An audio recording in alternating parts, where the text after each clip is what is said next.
সুপ্রিয় দর্শক, আসসালামু আলাইকুম। আপনাদের সবাইকে স্বাগত জানাচ্ছি এখনকার আলোচনায়। আপনাদের সঙ্গে আছি আমি সিরাজুল ইসলাম, আর আপনারা আছেন টক উইথ সিরাজের সাথে। দর্শক, চলুন আমরা আজকের আলোচনা শুরু করি। আজকের আলোচনার প্রথম যে বিষয়টা এখানে টানব সেটা হচ্ছে, দুপুরের ভিডিওতে আমি বলেছিলাম যে ইরান কি ক্ষয়ক্ষতি করেছে মার্কিন বাহিনীর মধ্যপ্রাচ্য অঞ্চলে, তার একটা তালিকা দিয়েছিলাম।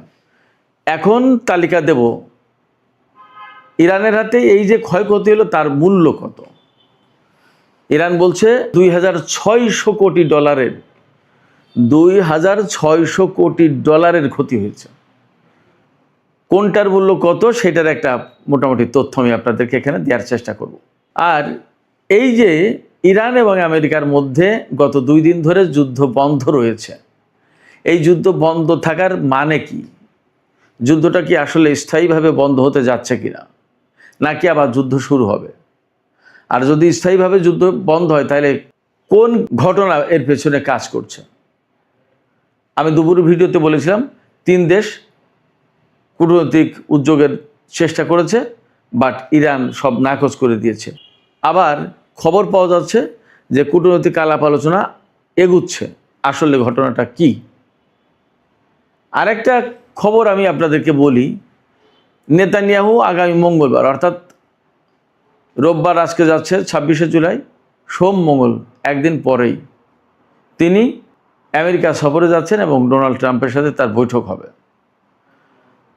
মনে করা হচ্ছে যুদ্ধ নতুন করে শুরু হবে কি হবে না, নেতানিয়াহুর এই সফর এবং এই বৈঠকের পরেই তা বোঝা যাবে এবং ঠিক হবে। খেয়াল করুন, তিনি যাচ্ছেন মঙ্গলবারে, মঙ্গল বুধ বৃহস্পতি 2-1 দিন তো থাকবেই। তার মানে শুক্র শনিবার যদি ইরানের উপরে আমেরিকা হামলা চালায় তাহলে নেতানিয়াহুর সফরেরই সিদ্ধান্ত ফাইনাল হবে এবং সেই হামলাটা মোটামুটি বৃহস্পতি শুক্র শনি এইরকম টাইমেই শুরু হয়ে যাবে। আমেরিকার মার্কেট বন্ধ হওয়া দরকার, শুধু বড় হামলা চালাবে, কিন্তু হামলা আসলে চালাবে কিনা সেটা প্রশ্ন। এদিকে ইরান বলছে তাদের ক্ষেপণাস্ত্রে এমন ওয়ারহেড বসানো আছে যে ওয়ারহেড বসানোর কারণে তাদের এই ক্ষেপণাস্ত্রকে এখন বড় কোনো প্রযুক্তি শনাক্ত করতে পারবে না এবং আটকাতে পারবে না। তার মানে কি? তার মানে এখন ইরানের ক্ষেপণাস্ত্র আরও বেশি অপ্রতিরোধ্য হয়ে গেল। তার নমুনা সম্ভবত আমরা জর্দান, কুয়েত, বাহরাইন বিভিন্ন জায়গায় দেখলাম গত কিছুদিন। আরেকটি খবর আছে, সৌদি আরব থেকে নাকি 500 মার্কিন সেনা সৌদি সরকারকে না বলেই চলে গেছে। এটা নাকি বলছি, একদম কনফার্ম খবর না, সামাজিক মাধ্যমে আমি খবরটা দেখলাম। এই খবরের সত্যতা নিয়ে এখনও আমি শিওর না, বাট খবরটা দেখেছি তাই আমি আপনাদেরকে শুধু জানালাম। সর্বশেষ আর একটা বিষয় নিয়ে আমি আজকের ভিডিওতে আলোচনা করব, সেটা হচ্ছে ইউক্রেন ইরানের একটি জাহাজে হামলা করেছে। আপনারা জানেন কাস্পিয়ান সাগরে। ইউক্রেন কেন ইরানের এই জাহাজে হামলা করলো এবং এ ব্যাপারে ইরান কি ভাবছে, কি বলছে? যুদ্ধ কি তাহলে ইউক্রেন রাশিয়া এই পর্যায়ে চলে যাবে? ইরানের এই যুদ্ধ, তার মানে যুদ্ধ কি আরও ছড়িয়ে পড়ছে এবং এই যুদ্ধ আসলে বিস্তৃত হয়ে কত দূর যাবে, এ প্রশ্ন কিন্তু আসছে। আর একই সাথে জানিয়ে রাখি, তেলের দাম কিন্তু $100 উপরে ব্যারেল প্রতি। এখন যুদ্ধের যে পরিস্থিতি তাতে মনে হচ্ছে বাব আল মানদেব প্রণালী থেকে সুদূর কাস্পিয়ান সাগর, বিরাট বিশাল অঞ্চলে কি যুদ্ধ ছড়িয়ে পড়ছে বা ছড়িয়ে পড়লো। সুপ্রিয় দর্শক, চলুন আমরা বিস্তারিত আলোচনা করি। আর তার আগে বলে রাখি, ভিডিও যদি ভালো লাগে তাহলে লাইক কমেন্ট শেয়ার করবেন এবং চ্যানেলটি সাবস্ক্রাইব করে সাথেই থাকবেন। দর্শক, চলুন আমরা বিস্তারিত আলোচনা করি। প্রথম যে আলোচনা করতে চেয়েছিলাম সেটি হচ্ছে এই যে আজকে দুপুরে ভিডিওতে বলেছিলাম যে আমেরিকার কি ক্ষয়ক্ষতি করেছে, তাই ইরানের সামরিক বাহিনী IRGC একদম প্রকাশ্যে বলেছে এবং এটা বিশ্বের বিভিন্ন গণমাধ্যমে এখন আছে। ইন্ডিয়ার কোনো ইয়ে নেই, কোনো অবস্কিউর নেই, কোনো অস্পষ্টতা নেই এবং পাশ্চাত্যের গণমাধ্যমে কথা বলছেও। খোদ আমেরিকার গণমাধ্যমগুলোই বলছে যে আমেরিকার অস্ত্র ভান্ডার বড় সংকটের মুখে পড়ার কারণে আমেরিকা এই যুদ্ধ আপাতত স্থগিত রেখেছে। জানি না এই যুদ্ধ আসলে আপাতত স্থগিত রাখার প্রশ্ন, নাকি আরও বড় হামলা করতে চায় তার জন্য সামগ্রিক একটা প্রস্তুতি। কথা কিন্তু সব রকমেরই আছে। যাই হোক না কেন, বড় হামলা করলেও ইরানকে মোকাবেলা করতে হবে, যুদ্ধ যদি আমেরিকা না করে তাহলেও ইরানকে তার মতো করে আগাতে হবে। যদি বড় হামলা করতে যায় তাহলে তার জন্য তো ইরান প্রস্তুত আছে, সে কথা বলেছে।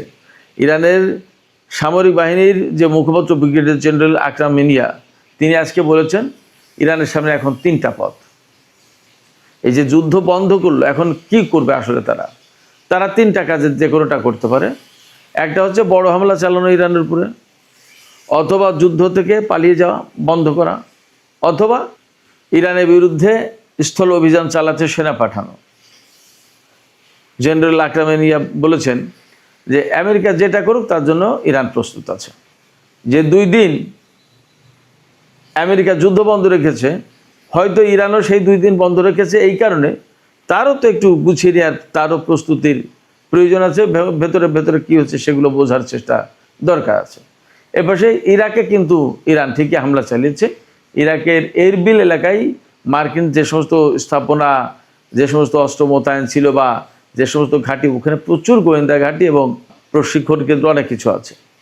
এগুলোর উপরে এত বেশি হামলা চালিয়েছে গত কয়েকদিনে ইরান বলছে যে মোটামুটি মার্কিন অবস্থান প্রায় সম্পূর্ণই ধ্বংস ওখানে, ইরাকের এরবিল সুলাইমানিয়া ওই এলাকায়, যেটা ইরানের কুর্দিস্তানের কাছাকাছি। ওই এলাকা কুর্দি অধ্যুষিত এলাকা।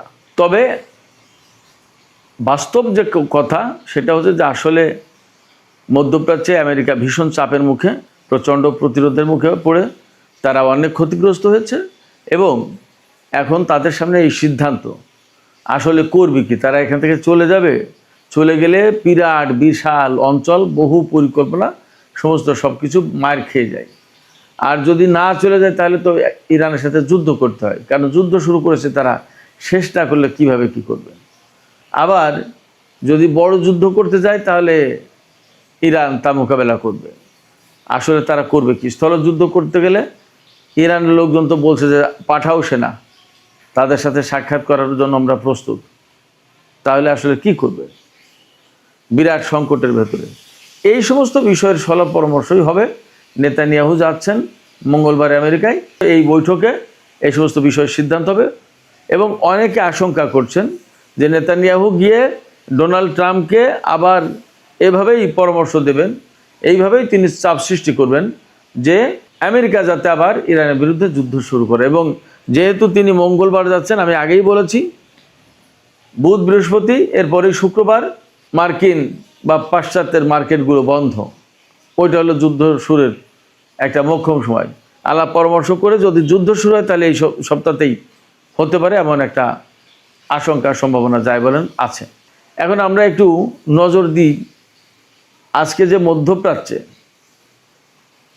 মার্কিন সেনাদের কি কি ক্ষয়ক্ষতি হয়েছে তার যে তালিকা ফিরিস্তি তুলে ধরেছে ইরান।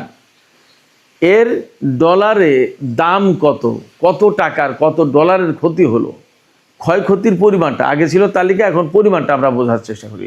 আমি আগেই বলেছি, ইরান বলেছে যে তাদের হিসাবে অত্র অঞ্চলে আমেরিকার অন্তত 2600 কোটি ডলারের ক্ষয়ক্ষতি হয়েছে। এর ভিতরে মোটা দাগে কি কি, এয়ার ডিফেন্স এবং রাডার সিস্টেম, এ খাতে ক্ষতি হয়েছে 750 কোটি ডলার, 7.5 বিলিয়ন ডলার, 750 কোটি ডলার। লজিস্টিক্স, ওয়্যারহাউস অর্থাৎ গুদাম, অস্ত্রের গুদাম এবং অবকাঠামো, এই যে ক্ষয়ক্ষতি হয়েছে এই 3 খাতে, তার পরিমাণ হচ্ছে 6.8 বিলিয়ন ডলার, তার মানে 680 কোটি ডলার। এরপরে বিমান, ড্রোন এবং হেলিকপ্টার, এগুলোতে কি পরিমাণে ক্ষয়ক্ষতি হয়েছে, এখানে ক্ষয়ক্ষতি হয়েছে 3.5 বিলিয়ন ডলার, মানে 350 কোটি ডলার।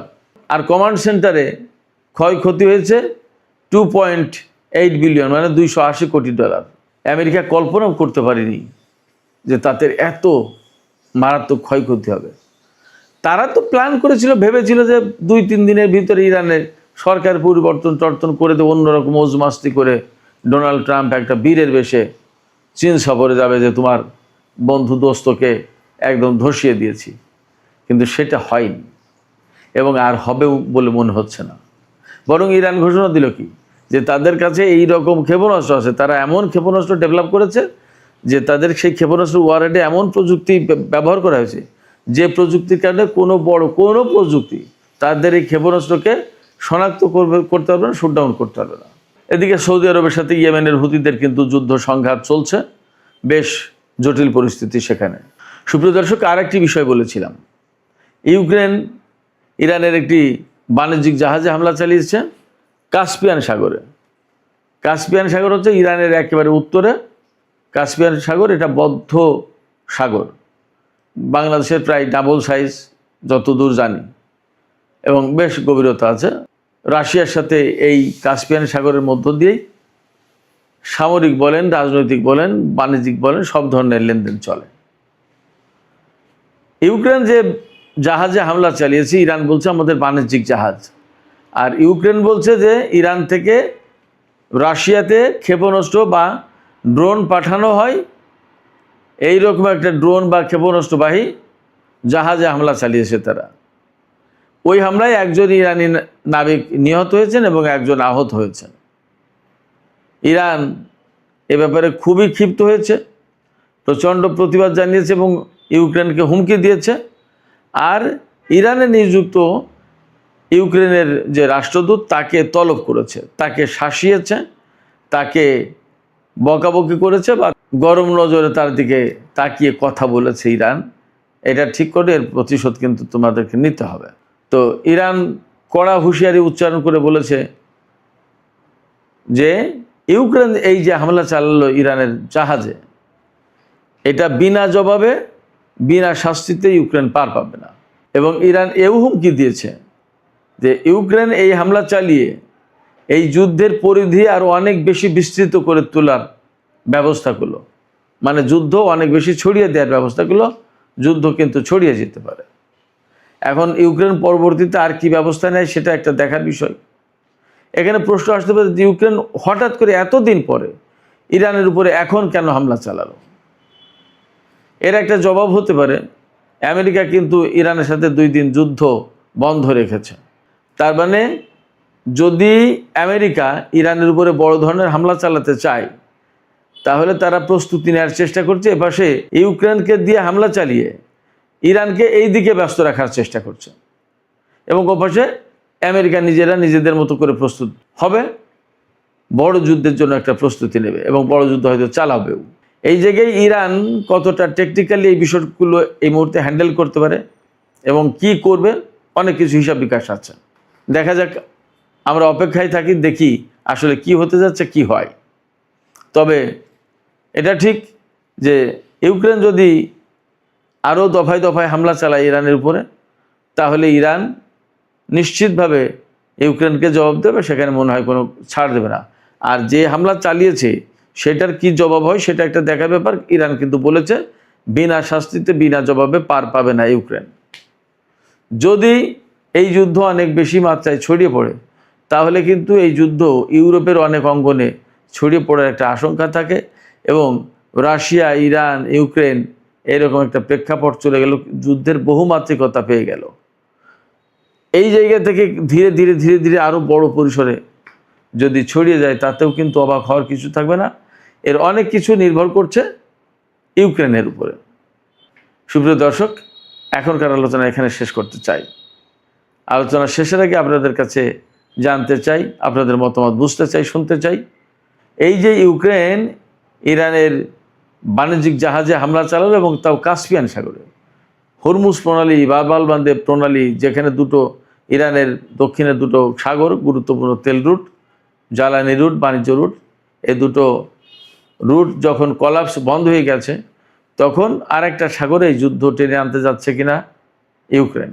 আপনাদের কি মনে হয় যে যুদ্ধবিরতি দিয়ে আমেরিকা ওপাশে নিজে নিজে গুছিয়ে নেওয়ার চেষ্টা করছে এবং ইউক্রেনের সাথে ইরানকে যুদ্ধে ব্যস্ত রাখার চেষ্টা করছে? এইরকম কোনো কৌশল আছে কিনা আপনাদের কি মনে হয়?